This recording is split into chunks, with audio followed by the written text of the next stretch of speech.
지난 시간에 이어서 오늘도 14장 6절에서 13절까지의 말씀으로 은혜 나누기 원합니다. 여기 오늘 본문을 보시면 모든 민족과 종족과 방언과 백성에게 전할 영원한 복음을 가졌더라. 예수 그리스도께서 복음이시죠. 예수님께서 이스라엘 민족, 유대 민족만을 위해서 오신 것이 아니고 모든 민족을 위해서, 그들을 구원하시기 위해서, 오늘의 우리를 구원하시기 위해서 오셨습니다.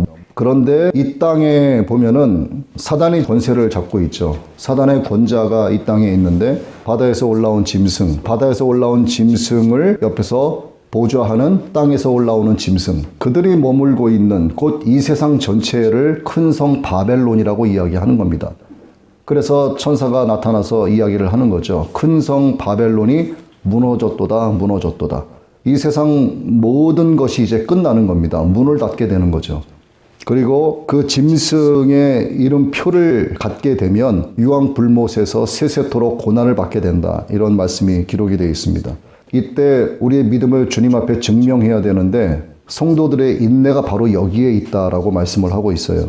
그래서 이 시대에 꼭 필요한 말씀이 요한계시록의 말씀입니다. 그리고 계속해서 우리에게 현실이 되게끔 지금 이제 언론에서 물론 이제 사실을 보도한다고 많은 사람들이 믿죠. 전부가 다 거짓이라고 볼 수는 없지만 거짓말도 진짜처럼 믿게 하는 가장 효과적인 방법이 거짓이 아닌 진짜를 내보냅니다. 그리고 중간중간에 거짓말을 섞으면 이 거짓말도 진짜 속에 묻혀지게 되는 거예요. 그래서 뭐가 거짓이고 뭐가 진리인지를 구분을 못하게 만듭니다. 더더욱이 공신력이 있는 언론이기 때문에 언론을 통해서 보도되는 내용들을 접하는 사람들은 거기에 그냥 귀를 기울이게 되고 이것이 계속 반복이 되면 거기에 결국은 세뇌당하게 되는 겁니다. 그래서 그렇게 답변들을 하죠. 뉴스에서 그렇게 보도가 됐는데 그게 왜 이렇게 되는 거예요. 영의 눈으로만 알 수 있었던, 영의 눈을 떠야지만 알 수 있었던 마귀의 움직임, 악한 영의 움직임을 지금은 육의 눈으로도 확인이 됩니다.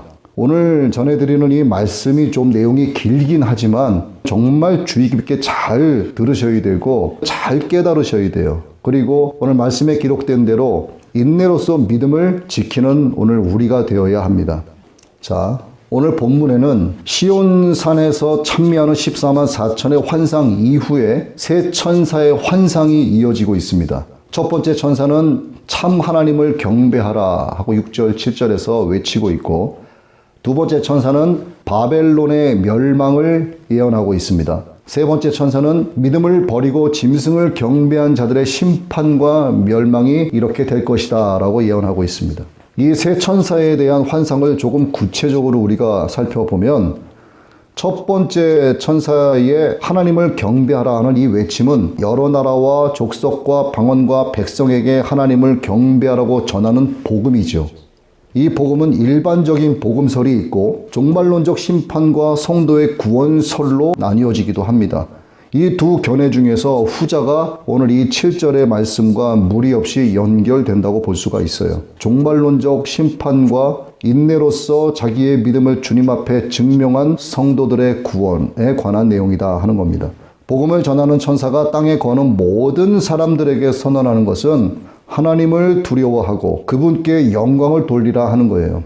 이것은 전도서 12장 13절과 같이 피조물된 인생의 본분이고 또 모든 인생들의 주인이시고 천지 만물의 창조주이시고 최후의 심판자가 역시 오직 하나님 한 분이시기 때문에 마땅히 모든 인생은 하나님을 경배해야 된다라고 하는 겁니다. 그리고 두 번째 천사는 모든 나라들이 음행을 하게 된다 그래요. 그래서 하나님의 진노를 사게 만들었던 큰 성 바벨론의 멸망을 예고하고 있습니다. 8절에 나오는 이 예고를 통해서 다음 세 가지 사실을 주목할 수가 있어요. 첫째는 복음을 전하는 천사에 이어서 바로 멸망을 알리는 천사가 뒤따른다고 하는 겁니다. 복음에는 두 가지의 성격이 맞물려 있음을 알 수 있는 거예요. 복음을 받아들이고 순종하는 자에게는 좋은 소식이고 가장 복된 소식입니다. 그런데 이것을 거절하고 불순종하고 무시해버리는 자들에게는 저주이고 가장 두려운 소식이라고 하는 겁니다. 왜냐하면 복음을 거절한 당사자가 마땅히 받게 될 원래의 죗값과 인생에 켜켜이 쌓인 죗값, 그리고 하나님의 자비하심과 사랑을 무시함으로 말미암은 진노와 저주가 가중되기 때문입니다. 이 복음의 양면성이 바로 오늘 14장 6절에서 7절의 말씀과 8절의 말씀이 대조적인 구조를 이루고 있는 이유입니다. 14장 6절 7절 말씀 제가 한번 읽어볼게요. 또 보니 다른 천사가 공중에 날아가는데 땅에 거주하는 자들 곧 모든 민족과 종족과 방언과 백성에게 전할 영원한 복음을 가졌더라. 그가 큰 음성으로 이르되 하나님을 두려워하며 그에게 영광을 돌리라. 이는 그의 심판의 시간이 이르렀음이니 하늘과 땅과 바다와 물들의 근원을 만드신 이를 경배하라. 이렇게 천사가 외칩니다. 그리고 8절 말씀, 또 다른 천사 곧 둘째가 그 뒤를 따라 말하되 무너졌도다 무너졌도다 큰 성 바벨론이여 모든 나라에게 그의 음행으로 말미암아 진노의 포도주를 먹이던 자로다 하더라. 그래서 두 번째 8절에 멸망하는 큰 성 바벨론은 불신과 부도덕, 음란과 폭력, 시기와 질투 등의 사타니즘이 팽배한 이 세상 권세를 상징하는 거예요.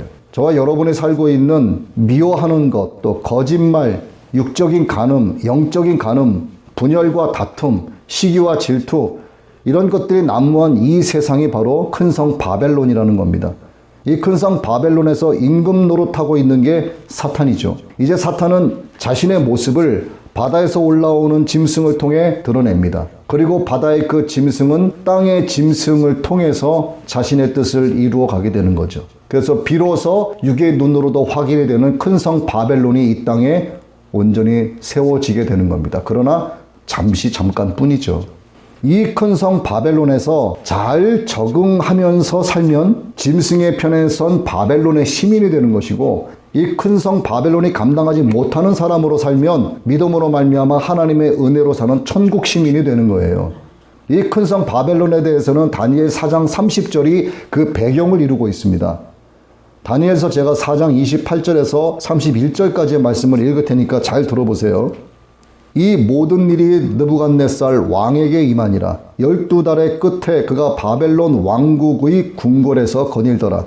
왕이 말하여 이르되 이 큰 바벨론은 내가 내 권능의 힘으로 건설하여 왕국의 집으로 삼고 내 위엄의 존귀로 삼은 것이 아니냐 하매, 아직 그 말이 왕의 입에 있을 때에, 그 왕이 혼자 이야기하는 자만심에 취해서 교만에 취해서 말하고 있는 그때에, 그 말이 채 끝나기도 전에 하늘로부터 한 음성이 내려와 이르시되 오 느부갓네살 왕아, 내게 이것을 말하노니 그 왕국이 내게서 떠났느니라. 오늘 본문 말씀과 유사한 말씀이고요. 이 배경을 이루는 말씀이에요. 큰 성 바벨론은 이렇게 될 것이다 하는 것을 다니엘서에서 배경으로 미리 말씀해 주고 있습니다. 사도 요한이 이 요한계시록을 기록할 이 당시의 로마 제국 권세도 하늘 높은 줄 모르고 치솟았죠. 그런데 그 권세는 결국 교회의 핍박으로 이어졌습니다. 서두에서도 말씀을 드렸지만 예수님께 속하지 않은 것은 사탄의 권자, 사탄의 위가 되기 때문이에요. 이 세상은 결국 사탄의 권자이기 때문에 자기들과 반대가 되는 하나님의 권자, 성령의 권자 쪽으로 화살이 날아올 수밖에 없는 거예요. 지금 정부도 보세요. 교회의 핍박, 교회 집합 금지, 이러한 것들 법안이 발의가 된다. 자꾸 들쑥날쑥 이런 이야기들이 오가고 있죠. 거기에 카톨릭이 빠져 있습니다. 절이 빠져 있어요. 오직 교회만 해당이 되는 거예요. 카톨릭, 절 다 사탄의 권자 한 패거리들입니다. 이 맥락에서 8절의 바벨론은 당시의 정황과 이 묵시문학의 표현 방법으로 봤을 때 로마 제국을 직접 지칭한 것이다 라고 볼 수도 있어요. 하지만 이 바벨론은 지금 우리가 살고 있는 이 세대뿐만이 아니라, 이 시대뿐만이 아니라 과거 세대에도, 이후의 세대에도 교회를 핍박하는 모든 권세를 포함합니다. 하나님을 부인하고 반대하는 세상 권력에 폭넓게 적용된다는 거죠. 즉 예루살렘이 하나님의 참된 백성을 상징하는 것처럼 바벨론은 하나님을 대적하는 이 세상 권세를 상징한다는 것입니다. 그래서 오늘 본문의 큰 성 바벨론은 사탄의 권자가 있는 이 세상이다라고 이해하시면 되겠습니다. 결국 바벨론과 같이 하나님을 대적하는 세상 권세는 하나님의 진노를 결과적으로 결코 피할 수 없다 하는 결론인 거예요. 조금 전 읽은 다니엘서 4장 31절의 말씀, 아직 그 말이 왕의 입에 있을 때에 하늘로부터 한 음성이 내려와 이르시되 오 느부갓네살 왕아 내게 이것을 말하노니 그 왕국이 내게서 떠났느니라. 자, 바다의 짐승이 세상 권세를 잡아요. 세계 단일 정부를 이루어서 바다의 짐승이 사탄의 권세를 받아서 세상을 잘 꾸려나갑니다. 사탄의 시스템, 바다의 짐승의 시스템을 통해서 발급된 짐승의 표를 전 인류에게 받게 하는 이런 과정, 거의 결말에 이런 과정을 지나고 있을 그때에 이제 내가 비로소 세계 단일 정부의 최고 통치자로서 전 인류를 내 손 아귀에 두고 다스리겠다. 이렇게 하고 있을 그때에 큰 성 바벨론은 멸망이 된다. 그 뜻입니다. 그리고 세 번째, 8절은 우리에게 바벨론의 멸망에 따른 영향력으로 진노의 포도주를 먹게 될 자가 있을 것을 말해줍니다. 하나님을 대적하는 세력은 굉장히 매력적으로 보입니다. 그리고 편안함을 주는 것으로 보여요. 사람을 이롭게 하는 것처럼 보입니다. 그렇게 보이는 바벨론의 영향력 아래서 평안함을 누리면서 잘 살아갈 수 있을 거라고 대부분의 사람들은 생각을 합니다. 그러나 그것은 찰나에 불과한 거예요. 궁극적으로 그들은 진노의 포도주를 마시게 됩니다. 그뿐만 아니라 거룩한 천사들 앞과 어린 양 앞에서 불과 유황으로 고난을 받는다 하고 10절 말씀에 기록이 되어 있어요. 하나님의 말씀은 그대로 다 이루어집니다. 말씀 자체가 하나님이시기 때문에 이렇게 될 것이다 라고 한다면 그들은 불과 유황으로 고난을 받게 돼 있는 거예요. 계시록 14장 10절 말씀입니다. 그도 하나님의 진노의 포도주를 마시리니 그 진노의 잔에 섞인 것이 없이 부은 포도주라. 거룩한 천사들 앞과 어린 양 앞에서 불과 유황으로 고난을 받으리니. 이게 꿈 같은 이야기가 아니고요. 이게 실제입니다. 이게 실제. 오늘 말씀은 우리 성도들로 하여금 눈앞의 권세, 명예, 부요함, 안락함을 쫓아서 하나님을 대적하는 세력에 굴복하지 말 것, 그리고 늘 깨어 말씀을 의지해야 되고 신앙의 정절을 지키면서 살아야 한다 하는 말씀으로 우리에게 교훈해 주고 있는 거예요. 이 마지막 날에는 누구라도 하나님 앞에서 핑계를 댈 수 없습니다. 하나님께서는 바벨론뿐만이 아니라 바벨론에 속한 모든 불순종하는 자들과 음행하는 자들에게 진노의 포도주를 분명히 내리세요. 자, 세 번째 천사를 볼까요? 두 번째 천사가 예고한 바벨론의 멸망과 더불어서 인간 각자에게 강력한 도전을 주고 있습니다. 바벨론 짐승의 편에 서는 자들의 운명은 바벨론의 운명과 같을 뿐만 아니라 하나님의 진노의 잔도 함께 마시게 되는 거예요. 곧 짐승과 그의 우상에게 경배하고 이마나 손에 짐승의 표를 받은 사람들이 당하게 될 멸망의 심판은 짐승이 받을 멸망과 같다는 겁니다. 지금 현재 일어나고 있는 이 코비드-19을 통해서 두 가지를 볼 수가 있거나 두 가지의 힘을 느낄 수 있어야 됩니다. 이거를 분명하게 볼 수 있고 느껴야 돼요. 양쪽의 기준이 되는 중심부가 있을 거 아니겠습니까? 이 중심이 되는 기준은 바로 하나님의 심판이에요. 양쪽 가운데 한쪽은 어둠에 속해 있는 것이고 영적 간음을 저지르고 있고 큰 성 바벨론에서 주인 노릇하는 적들이 이 세상을 적그리스도의 아젠다로 장악을 하고 있습니다. 이게 한쪽이죠. 자, 예를 들어 볼까요? 마스크를 쓰라고 하는 것은 입 다물고 있어라, 이것을 상징한다고 봐야 합니다. 너희들은 더 이상 말할 자격이 없다. 너희들은 그저 조용히 입 다물고 우리가 하라는 대로만 따라하면 된다. 이게 무엇일까요? 이것은 그렇게 될 것이다 라고 하는 확실한 사인입니다. 어느 미생물학자가 있는데 그 미생물학자의 연구 보고서에 바이러스에 관한 내용이 정리가 되어 있어요. 그 바이러스의 어떤 사이즈, 입자 크기에 관한 내용인데 바이러스의 입자 크기는 육안으로 분별이 안 됩니다. 너무나 작아서 사람의 육안으로는 보이지가 않아요. 그런데 마스크의 사이즈는 육안으로 확인될 만큼 바이러스의 입자보다 월등하게 큽니다. 아무리 KF94 방역 마스크를 쓴다고 해도 바이러스의 입자보다는 크다는 거예요. 결론적으로 정말 이 코로나 바이러스가 이렇게 존재를 하고 있다면 마스크를 써도 소용이 없다는 결론에 이르게 되는 겁니다. 그런데 우리는 마스크를 쓰고 있어요. 이제는 행정명령에 의해서 안 쓰면 벌금까지 내게 됐습니다. 그래서 우리는 벌금 안 내기 위해서 마스크를 씁니다. 사람들 의식해서 마스크를 쓰죠.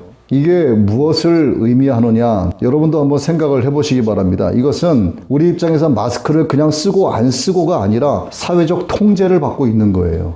사회적 통제를 받고 있는 전초 단계입니다. 정부 입장에서는 사회적 통제를 강화하려는 거죠. 그래서 이것은 전 세계를 대상으로 하는 또 다른 실험이 되는 거예요. 우리나라만 이럽니까? 전 세계가 동시에 이루어지고 있잖아요. 뭔가 이상하지 않나요?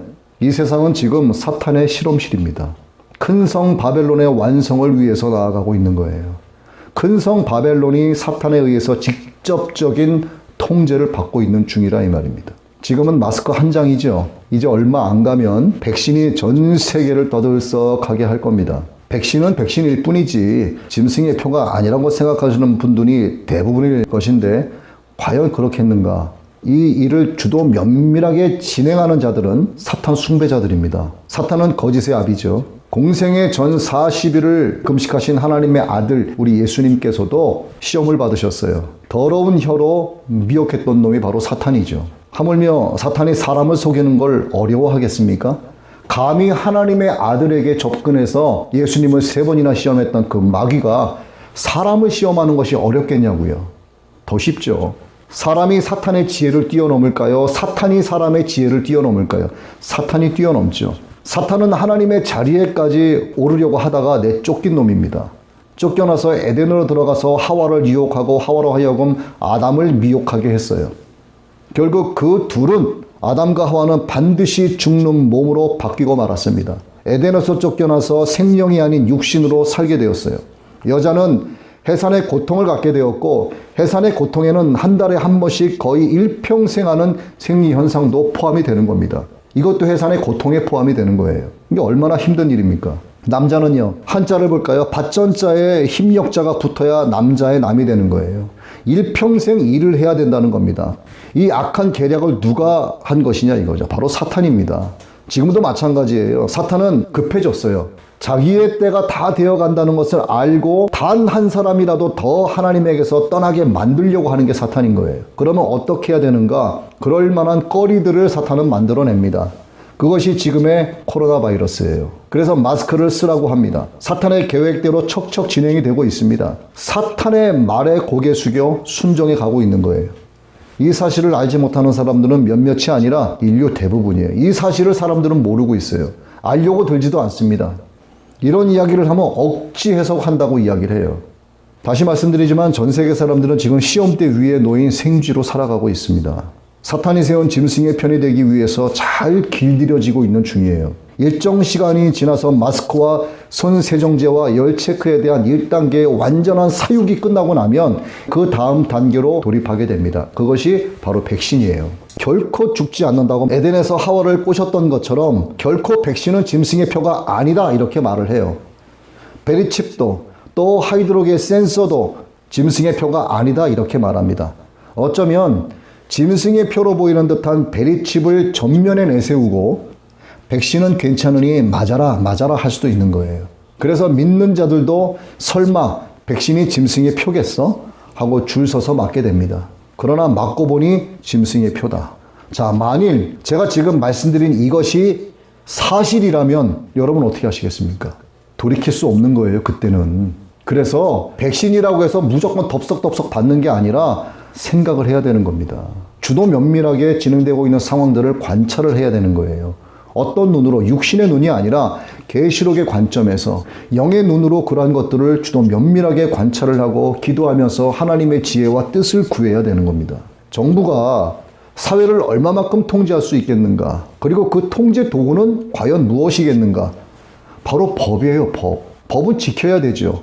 그러나 하나님의 뜻에 반하는 법은 법이 아니라 죄입니다.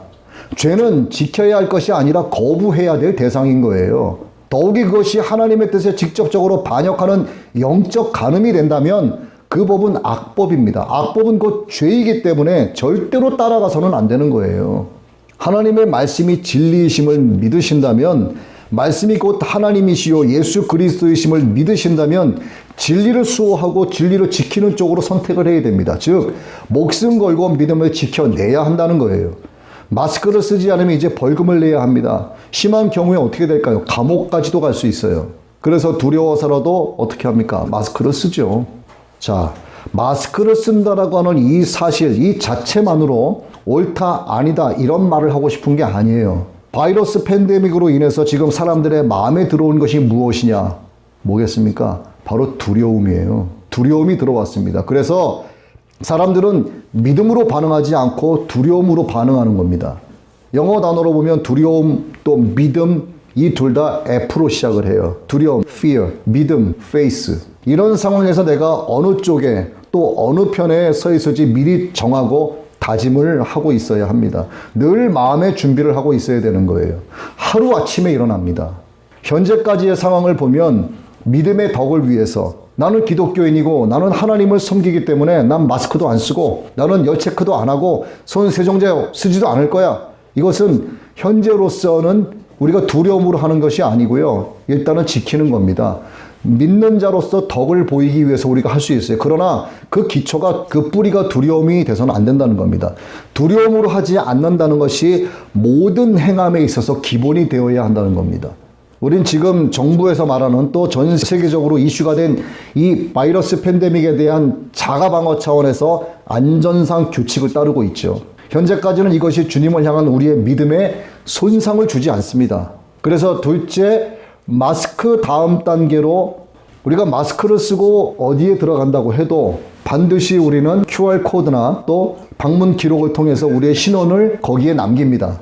우리는 지금 어디를 들어가더라도 이것을 하지 않게 되면 출입이 안 돼요. 입구에서 열 체크기로 체온을 감지하는 거, 이게 우리 믿음에 손상을 주지 않는 거예요. 할 수 있어요. 그런데 우리가 이것을 왜 하느냐? 두려움 때문에 하는 것이 아니라 우리는 믿음의 덕을 세우기 위해서 지금 하고 있는 거예요. 안전상의 규칙을 그저 따르고 있는 겁니다. 이것이 가장 중요한 팩트입니다. 그래서 여러분은 두려움을 발밑에 두고 그 위에 믿음으로 서 계셔야 하는 겁니다. 그리고 세 번째 단계로 거리 두기를 하죠. 신체 접촉을 금하게 합니다. 심지어는 악수도 못하게 합니다. 왜? 바이러스가 악수를 통해서 전달된다 이렇게 이야기하고 있잖아요. 그래서 주먹을 살짝 맞대라 또는 팔꿈치로 비벼라. 여기서 한 가지 질문을 하면은 악수로 옮겨지는 바이러스라면 과연 주먹을 맞대거나 팔꿈치로 맞대면 바이러스가 정말 옮겨지지 않을까 하는 거예요. 악수를 통해서 옮겨진 바이러스는 주먹이나 팔꿈치를 맞대도 옮겨지는 거예요. 이게 일반적인 상식이죠. 그러니까 생각을 해보면 모순이 많은 거예요. 모순이 많지 않습니까? 교회 집회, 교회에 관한 핍박은 강한데 왜 캐톨릭과 절에 대한 핍박이 없냐고요. 왜 대중교통 이용에 대해서는 제재를 가하지 않냐 이겁니다. 모순이 많은 거예요. 세상은 모순투성입니다. 자, 그러면 여기서 생각을 해보면 이러한 실제 행정명령 속에는 숨은 의미가 있다라고 보는 거예요. 이것이 바로 컨트롤입니다. 다시 말씀드리지만 통제를 하기 위한 거예요. 이 세상 마지막으로 갔을 때 가장 거부하고 가장 이를 싫어하고 제재할 집단이 누구겠는가? 바로 교회거든. 여러분 잘 생각을 해보셔야 됩니다. 전 세계는 지금 같은 모양, 같은 단계로 통제를 받고 있습니다. 그리고 갈수록 그 통제는 강화되어 가고 있습니다. 통제를 합리화하고 명분화시키기 위한 그럴 만한 합당한 이유를 제조해내고 있습니다. 그리고 이것을 세계 각 언론을 통해서 전 세계 사람들의 뇌에 진리인 양 쇠뇌시키고 있습니다. 사람들은 공신력 있다고 세뇌당한 메인 뉴스를 통해서 이러한 내용들을 매일 접하게 됩니다. 그래서 진리라고 믿고 따라가게 됩니다. 뉴스가 과장된 내용이거나 거짓말이라고 해도 아무 생각 없이 떠주는 대로 그 내용들을 받아먹습니다. 지금까지 그렇게 사육되어져 왔기 때문에 이것이 정석인 걸로 생각을 하는 거예요. 그리고 두려움을 갖기 시작을 합니다. 이 두려움의 기반 위에 서 있는 인류 대부분은 그래서 이 통제를 자연스럽게 따라가는 겁니다. 이보다 더한 통제가 주어져도 분명히 모든 인류는 따라가게 될 거예요. 갈수록 강화되고 조여지는 이 통제는 개인의 안전과 신변을 보장한다 하는 말로 포장되어서 거짓말 제조기인 언론을 통해서 지금까지 해왔던 것처럼 앞으로 지속적으로 선전을 강화할 겁니다. 어쩌면 언론들도 또 정권을 쥐고 있는 사람들도 자기들이 지금 무엇을 하고 있는지 어느 힘에 이끌려 가고 있는지 모를 수도 있어요. 유엔 총회에서 193개국이 만장일치로 통과시킨 어젠다 ID 2020, ID 2030 이 지속가능한 개발 목표 수립을 위한다는 이것이 영적으로, 성경적으로, 종말론적으로 무엇을 의미하는지, 자기들이 지금 어느 편에 서서 일하고 있는지 전혀 모른 채 분주하게 움직이고 있는 것일 수도 있다 이 말입니다. 모르긴 몰라도 자기들이 지금 무엇을 하고 있는지 전혀 모를 가능성이 매우 많다고 보고 있어요, 저는. 우리 주님은 십자가에 못 박은 자들이 있었죠. 주님은 자기를 못 박은 자들을 놓고 십자가 위에서 하나님께 기도드렸습니다. 누가복음 23장 34절의 말씀이죠. 그때 예수님께서 이르시되 아버지여 저들을 용서하여 주옵소서. 저들은 자기들이 하는 일을 알지 못하나이다. 예수님을 십자가에 못 박은 유대 민족, 유대 종교 지도자들, 그 사람들은 자기들이 정의로운 일을 하고 있는 줄로 생각을 한 겁니다. 어디서 나타난 이단 첩자 젊은 청년을 잡아 죽이면 조용히 될 것이다 라고 생각을 했지요. 자기들이 잡고 있었던 그 권력, 권세, 그 자리, 지위, 이거를 놓치기 싫어서 자기들은 잘한다라고 생각을 했을 겁니다. 그러나 주님은 그리스도셨죠. 그리스도께서 자기를 보내신 아버지 하나님께 기도하는 거예요. 저들은 자기들이 하는 일을 알지 못하나이다. 지금 정부도 마찬가지죠. 세계의 각 정부에 세워진 대통령, 그 나라의 왕들도 자기들이 무엇을 하고 있는지 알지 못할 겁니다. 유엔 총회를 이끌어가고 있고 실질적으로 그 뒤에서 그들을 지배하고 있는 딥스테이트가 하고 있는 일들이 무엇인지 모르기 때문에 얼떨결에 오 좋아 하고 만장일치로 사인한 것일 수도 있는 거예요. 그래서 그들이 하는 일을 자기들은 모르고 있을 가능성이 높다고 보는 겁니다. 그래서 지금 이들도 예수님을 십자가에 못 박은 자들과 같은 일을 하고 있는 겁니다. 교회를 핍박하는 것이 사탄의 궁극적인 목적이기 때문에 그래요. 하나님의 자녀들이 하나님을 경배하지 못하게 하는 것이 지옥에 던져질 누구의 목표? 마귀의 목표이기 때문에 그렇습니다. 그래서 사람들의 눈을 어둡게 하고 귀가 닫히도록 만듭니다. 눈이 어두워지고 귀가 닫혀진 자들은 자기들이 무엇을 하는지 전혀 알지 못합니다.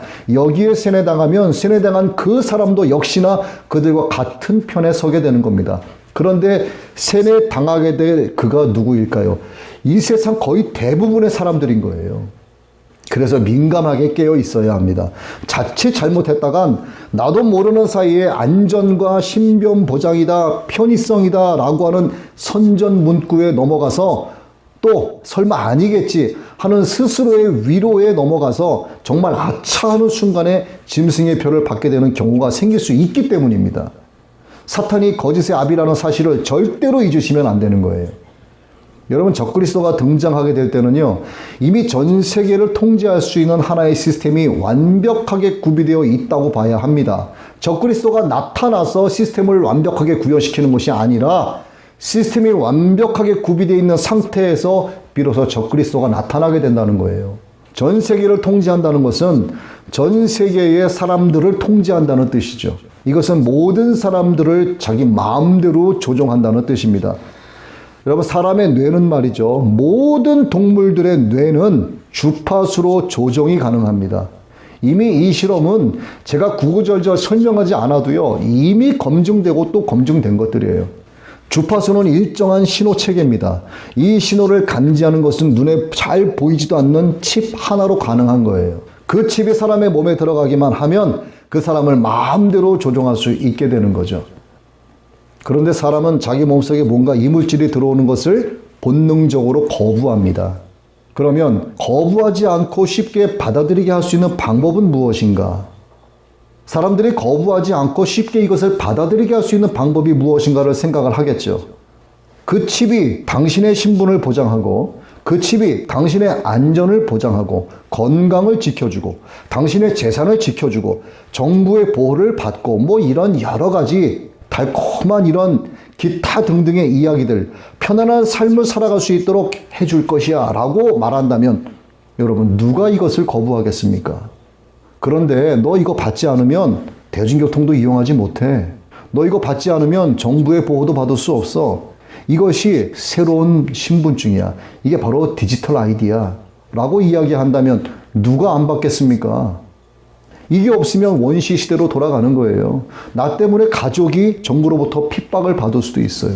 그래서 가족 간의 원수가 되는 겁니다. 이것을 모든 인류에게 맞게 하자니 분명히 끝까지 거부하는 무리들이 나오게 될 것입니다. 그럼 강제적으로 할 수밖에 없는데 그게 무엇이겠는가? 바로 바이러스 팬데믹입니다. 바이러스를 전 세계에 뿌리는 거예요. 정말 바이러스가 있다고 계속 선전하는 겁니다.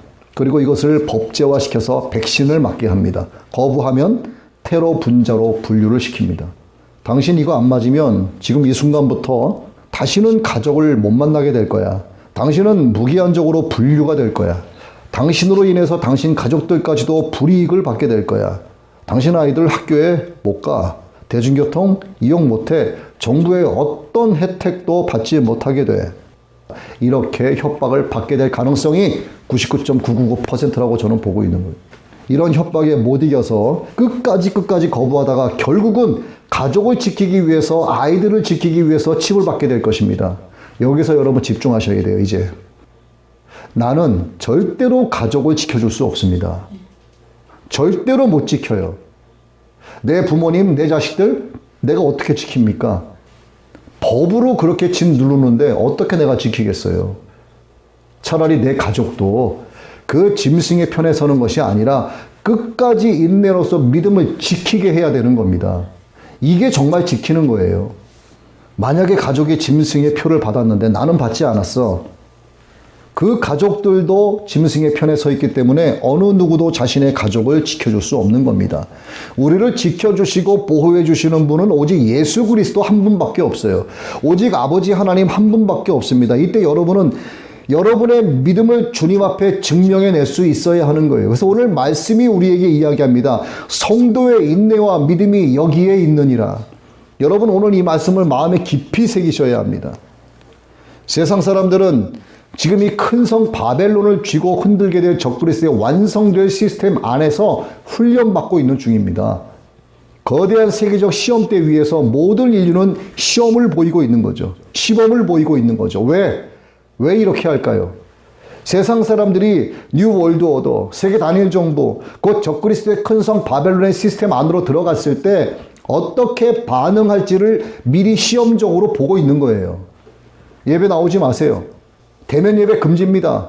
50명 이하만 모이세요. 100명 이하만 모이세요. 소그룹 모임 금지입니다. 9시까지만 영업하세요. 10시까지만 영업하세요. 집 밖으로 나오지 마세요. 모든 문을 닫고 락다운 시키는 거예요. 사람들이 얼마큼 잘 따르는지 보는 겁니다. 2주 락다운 시킨다. 3주 락다운 시킨다. 한 달 락다운 시킨다. 이러한 지시가 어디에서 시작이 될 것 같습니까? 이 정부가 알아서 진행하는 것일까요? 절대 그렇지 않습니다. 그 실체를 말씀드릴게요. 이 모든 보고는요, 세계보건기구에 의해서 지시되는 사항입니다. 통제를 강화하라. 이 통제를 강화하라. 이건 어디서 지시될까요? 마찬가지입니다. 어떤 정부도 스스로 결정하는 것이 없다는 거예요. WHO가 지시하는 대로 언제 락다운을 할지, 기간은 얼마로 할지를 정하는 겁니다. 특히 종교활동하는 사람들 모이게 하면 안 된다. 거리두기를 해야 한다. 이렇게 얘기하는 거죠. 교회를 향해서 예민한 반응을 보이는 겁니다. 교회는 지금까지 따라갔습니다. 그래서 최근 9개월 동안 성도들도 교회와 멀어지게 되었죠. 세상 사람들은 교회를 더욱더 색안경 끼고 보게 되었습니다. 여기서 우리가 알아야 될 게 있습니다. 우리 정신세계가 지금 새로운 생활 패턴으로 적응해 가고 있다는 사실을 우리는 알아야 돼요. 온라인 예배가 아무렇지도 않게 되었습니다. 어떤 목사님은 하나님이 대포를 쏘셨다. 어떤 유명한 목사님이 그러한 말씀을 하고 유튜브에 그런 내용을 올렸는데 저는 그 내용에 반대합니다. 온라인 예배는 하나님께서 주신 대안책이 아닌 거예요. 진정한 예배는 모이는 겁니다. 칼비니스트 예배학 개론에 보면은 예배의 결론은 모이는 거예요. 우리가 주어지는 주보에 나와 있는 이러한 예배의 형식 자체가 예배라고 볼 수 있는 겁니다. 물론 이 형식을 지키기 위한 형식적인 예배는 종교 생활이 되겠지만 그렇지 않고 이 형식에 의해서 우리가 하나님을 찬양하고 경배하는 것이 바로 예배라 그 말입니다. 이게 예배학 개론의 중심 주제인 거예요. 그래서 이제는 예전처럼 대면 예배를 제한적으로 다시 드리게 되었다라고 해도 이전만큼 교회로 돌아가지 않습니다. 몇 퍼센트가 그렇게 됐을까? 통계적으로 보면요. 40%가 교회로 다시 돌아가지 않습니다. 엄청난 숫자죠. 100명이 늘 모이던 교회에서 60명만 다시 모이게 되는 거고 40명은 안 오는 거예요. 이게 우리나라만 해당이 될까? 전 세계가 통일되어 있습니다. 이게 전 세계 통일된 보고서예요. 이거 누가 좋아할까요? 하나님이 기뻐하실까요? 아니요. 이게 사탄이 기뻐하는 겁니다. 그래서 이 세상은 사탄의 시험대 위에 올려져 있는 거예요. 다시 말씀드리지만 사람들은 이제 새로운 생활 패턴에 적응했기 때문입니다. 교회 막 서둘러 가지 않아도 돼요. 옷을 신경 쓰지 않아도 됩니다. 머리를 정리하지 않아도 됩니다. 그냥 잠옷 입고 손에 커피 한 잔 들고 브라운관을 통해서 예배 드리면 돼요. 내가 원하는 시간에 또 침대 반쯤 누워서 예배 시청해도 됩니다. 이것이 새롭게 등장한 또 다른 라이프 스타일인 거예요. 이것을 두고 포스트 코로나, 뉴 노멀이다 이렇게 이야기하는 거예요. 중국은 뉴 노멀이라는 말 안 하고 새로운 정상 상태라는 뜻으로 신칭타이라고 하는 용어를 쓰고 있습니다. 이것이 적그리스도를 등장시킬 사탄 세력의 계획이다라고 하는 사실을 여러분 꼭 기억하셔야 됩니다. 자, 사탄의 궁극적인 목표가 뭡니까? 교회를 분열시키는 거예요. 성령께서 하나 되게 하신 것을 힘써 지키라 하신 말씀을 거부하고 교회를 분열시키는 것이 사탄의 궁극적인 목적입니다. 왜냐하면 교회가 하나로 연합하게 되면 어떻게 됩니까? 하나님의 능력의 역사가 나타나게 되는 거예요. 교회와 성도와 성도가 서로 아름다운 연합을 성령 안에서 하게 되면 그 위에 합력하여 선을 이루시는 하나님의 능력이 나타나는데 분열되면 어떻게 됩니까? 이건 교회의 본질이 아니지 않습니까? 그래서 사탄의 계략이라 이 말이죠. 에베소서 2장 22절의 말씀입니다. 너희도 성령 안에서 하나님이 거하실 처소가 되기 위하여 그리스도 예수 안에서 함께 지어져 가느니라. 분열되어 가는 게 아니에요. 함께 지어져 가는 겁니다. 그러니 성도들을 흩어버리면 어떻게 되겠습니까? 교회를 분열시키면 어떻게 되겠어요? 문제가 생기면 흩어진 성도들은 누구를 의지하겠습니까? 교회를 찾아갈까요? 목사님을 찾아갈까요? 아니요. 함께 모여서 기도하지 않으면 누구를 의지하겠냐 이거죠. 그 사람들이. 흩어진 성도들은요, 새로운 신을 찾게 됩니다. 이것이 사탄의 사악한 계획입니다. 교회를 흩어버리는 것, 결과적으로 새로운 신을 등장시키는 것, 그 신의 이름을 가르쳐 드릴게요. 바로 디지털 신입니다. 유튜브를 찾아서 설교 잘하는 목사님들 설교 듣는 거예요. 그게 그의 위로예요. 그것만 하는 것이 과연 예배라고 할 수 있을까? 절대 그렇지 않습니다. 이 디지털 신이 새로운 라이프 스타일을 준다라고 사람들은 믿는 거예요. 모든 전염병으로부터 구해줄 거라고 믿습니다. 왜냐하면 4차 산업혁명과 클라우드 기반의 5G 통신 기술이 이 포스트 코로나 뉴노멀 시대에 맞도록 삶의 질을 아주 편안하게 높여주기 때문이에요. 그리고 마지막으로 또 뭐가 있을까? 사람들이 죽기 전까지 움켜쥐고 있는 것이 있죠. 바로 돈입니다. 돈은 코인과 지폐로 되어 있죠. 우리가 동전 손에 쥐고 있죠. 지폐를 이렇게 세지 않습니까? 손으로 쥘 수 있는 돈은 앞으로 사라집니다. 왜냐하면 손에서 손으로 이동되는 돈은 바이러스를 옮길 수 있다라고 말할 것이기 때문이에요. 이런 현금에 대한 테스트가 시작될 가능성이 매우 높습니다. 지금은 이미 디지털 화폐가 등장을 했죠.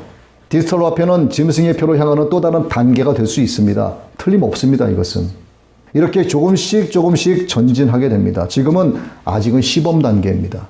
2020년 현재는 그저 시범을 보이고 있는 시기일 뿐입니다. 적그리스도의 세력들이 전 세계의 반응을 테스트하기 위한 시범 기간인 것이죠. 그들은 이러한 상황을 쭉 이끌어가면서 기회를 엿보고 있습니다. 법을 통과시킬 기회를 말하는 거죠. 법의 이름으로 강제적 통제가 가능하기 때문입니다. 갑작스러운 강제 조항은 불특정 다수들로부터 강한 거부감을 불러오게 하기 때문에 이러한 시범 기간을 두는 겁니다. 그리고 그때가 되면 그래 지금이다. 지금이 이 테러법을 통과시킬 타이밍이다 하고 자연스럽게 시대적인 흐름처럼 통과시킬 것입니다. 자, 차별금지법을 발의했어요. 테러법을 발의했어요. 온라인상에서 반대 20만 표가 넘어간다. 그들이 작정하면 반대 100만, 1000만 한다고 해서 통과 안 될 것 같습니까? 통과돼요. 선거도 조작하는 마당에 이런 거 하나 조작 못하겠습니까? 아무것도 아닙니다. 이것은. 그저 20만 청원 넘어갔기 때문에 발의된 법 금지시킨다? 안 한다? 다 쇼하는 겁니다. 이거. 그거 분명하게 알고 있어야 돼요. 우리가. 우린 이러한 사실들을 요한계시록 시점에서 봐야 됩니다. 정말 이런 것들이 성경 말씀대로 이루어져 가고 있다라고 하는 사실에 대해서 우리가 영의 눈을 뜨고 볼 수 있어야 됩니다. 그렇게 보게 되면 우리가 위험을 인식하게 되는 거예요. 그런데 그 위험이 곧 주님께로 가까이 나아가는 단계라고 하는 사실을 우리는 믿음으로 승화시킬 수 있고 두려움을 극복할 수 있게 되는 겁니다. 지금 우리는 정부에서 하라는 안전 규칙을 따르고 있습니다. 왜냐하면 정부를 하나님의 손으로 세우셨기 때문이에요. 정부, 이 나라를 이끌어가고 있는 왕, 대통령, 지도자도 하나님께서 세우셨습니다. 그런데 한 나라의 살림을 살고 있는 정부에서 하나님의 법을 세상 법으로 억압하는 등의 마귀짓을 한다면 과연 따라야 되겠는가? 그때 우리는 하나님의 법을 따라야 합니다. 그때는 정부의 법이 아니라 하나님의 법을 따라야 하는, 왜 우리는 하나님 나라의 백성이고 하나님의 자녀이기 때문에, 우리는 세상 권세를 잡고 있는 사단의 위에 속해 있는 자들이 아니기 때문에 결국 우리의 선택은 하나님 나라의 법을 따라야 돼. 하나님 말씀을 따라가야 하는 겁니다. 그래서 그리스도와 동행하는 자는 그리스도와 운명을 같이 하고 영생을 얻을 때까지 믿음으로 인내해야 하는 겁니다. 이것이 오늘 12절, 13절의 말씀인 거죠. 그렇지 않으면 어떻게 되겠는가? 하나님의 진노의 포도주를 마시게 되는 겁니다. 특히 이 진노의 포도주에는 섞인 것이 없다, 이렇게 기록하고 있어요. 이것은 하나님의 진노가 매우 맹렬하다는 것과 그 누구도 이 진노에서 돌이켜 회복될 수 없다는 것을 뜻하는 겁니다. 또 거룩한 천사들과 어린 양 앞에서 불과 유황으로 고난을 받게 되죠. 이것은 그들이 하나님을 거절하고 사단의 종이 되었던 일로 인해서 어린 양 대신 예수 그리스도께서 그들에게 최종적인 심판을 선고하시게 되는데, 그때 그들의 지옥의 불못 한가운데로 던져진다는 뜻입니다. 그리고 11절의 말씀과 같이 그들은 절대로 쉼을 얻지 못하죠. 영원히 고난당하게 됩니다. 여기서 쉼을 얻지 못한다라고 하는 것은 성도들이 장차 누리게 될 영원한 안식과 대조가 되는 거죠. 이처럼 짐승을 경배하는 자들은 일시적으로 성도들을 핍박하고 죽일 수 있을지 모르지만 어느 동안 일시적으로 결국은 그들이 경배하던 바벨론의 짐승과 함께 영원히 멸망하게 되는 겁니다. 최후의 심판 때 하나님께서 그들의 위치를 완전히 바꾸어 놓으신다라고 하는 것이니, 환난 가운데 남겨진 성도는 인내와 믿음으로써 마지막 때를 맞이해야 되는 겁니다. 12절, 13절은 참된 안식을 누리는 자들을 소개하고 있습니다. 먼저 이들은 짐승의 핍박과 유혹 속에서 꾸준한 인내심을 보였습니다. 믿음을 지키기 위해서. 오늘날로 보면 하나님의 계명과 예수 그리스도를 향한 믿음을 포기하지 않고 종말을 사는 성도들이라고 볼 수가 있습니다. 이렇듯이 예수님께 대해서 신실함을 유지한 성도들은 인내를 공고받을 뿐만 아니라 또한 그들의 죽음에 대한 축복을 보증받게 되는 겁니다. 13절은 주 안에서 죽는 자들은 수고를 거치고 쉬게 되기 때문에 복이 있다, 이렇게 말씀하고 있습니다. 여기서 수고라고 하는 것은 엄청난 피로를 느끼는 정도의 수고를 말하는 것이죠. 이에 대해서 환난을 통한 성도들의 수고는 급기야 순교에까지 이를 수 있어요.